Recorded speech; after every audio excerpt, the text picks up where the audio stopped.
Autre titre de l'actualité, Nicolas Sarkozy est sorti de prison. La Cour d'appel de Paris a accepté sa demande de libération sous condition. L'ancien président avait été condamné à 5 ans de réclusion pour financement douteux de sa campagne électorale. Il aura finalement passé 20 jours en détention. Explication avec Corinne Vlamings et Quentin Warlop. 3 semaines après avoir quitté son domicile, Nicolas Sarkozy est de retour chez lui. Quelques minutes plus tôt, à bord d'une voiture aux vitres teintées, escorté par des motards de police, l'ancien président français sort de prison 20 jours seulement après y être rentré pour sa condamnation à 5 ans ferme dans le dossier libyen. Ce matin, la cour d'appel devait statuer sur son sort. À l'audience, Nicolas Sarkozy témoigne en visioconférence, offrant la première image de l'histoire d'un ancien président de la République en prison. Je n'aurais pas imaginé attendre 70 ans pour connaître la prison. C'est dur, c'est très dur. Ça l'est certainement pour tout détenu. Je dirais même que c'est éreintant. Une libération et un retour discret dans son domicile du 16e arrondissement de Paris. Contraste total avec la mise en scène de son départ pour la prison il y a 3 semaines.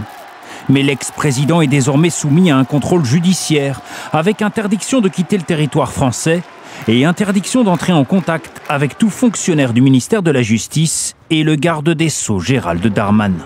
Cette décision est une application normale du droit, du Code de procédure pénale. C'est une étape.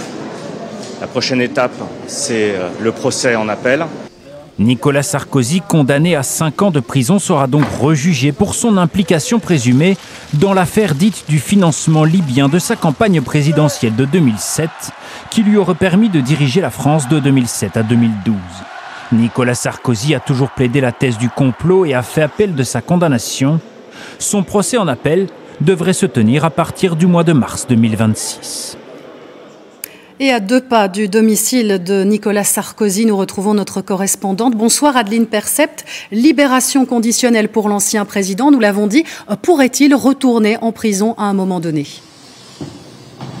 Ah oui, tout à fait. C'est ce qu'il risque lors de son prochain procès en appel en mars 2026. Alors, ce qu'il faut bien comprendre aujourd'hui, c'est que la décision des juges de le faire sortir de prison n'est pas contradictoire en réalité avec celle qui a été prise par les magistrats il y a quelques semaines pour le faire condamner à 5 ans de prison. Je m'explique. Nicolas Sarkozy a fait appel de cette condamnation. Il est donc redevenu automatiquement présumé innocent et cette peine de prison est devenue, elle, une détention provisoire. Le droit s'applique différemment et donc selon les critères qui s'appliquent pour la détention provisoire, les magistrats ont décidé aujourd'hui qu'ils pouvaient sortir de prison sous un contrôle judiciaire assez strict. Nicolas Sarkozy, depuis chez lui, ici dans le 16e arrondissement de Paris, s'est exprimé sur les réseaux sociaux. Il a expliqué « Mon énergie n'est tendue que vers le seul but de prouver mon innocence, dit-il, la vérité triomphera ». Manière de dire qu'il est tout entier consacré à cette prochaine bataille de taille, un nouveau procès sur le fond dans l'affaire libyenne en mars prochain, pour lequel il risque, comme en première instance, une peine de prison.